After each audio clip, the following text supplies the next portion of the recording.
Learn English with Abeeha.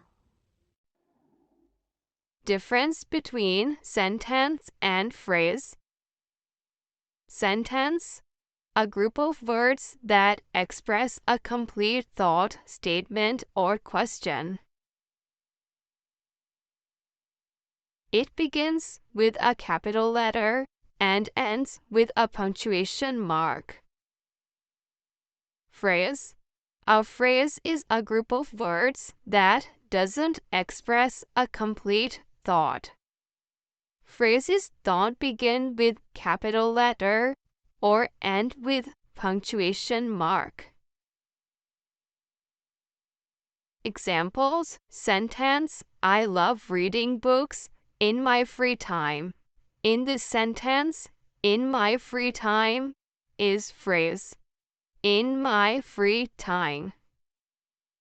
The sun rises in the east. In this sentence, in the east is phrase. In the east. Sentence, she is studying for her exam. In this sentence, for her exams is phrase. For her exam. Sentence, they are sitting on the sofa. In this sentence, on the sofa is phrase. On the sofa. Thanks for watching the video.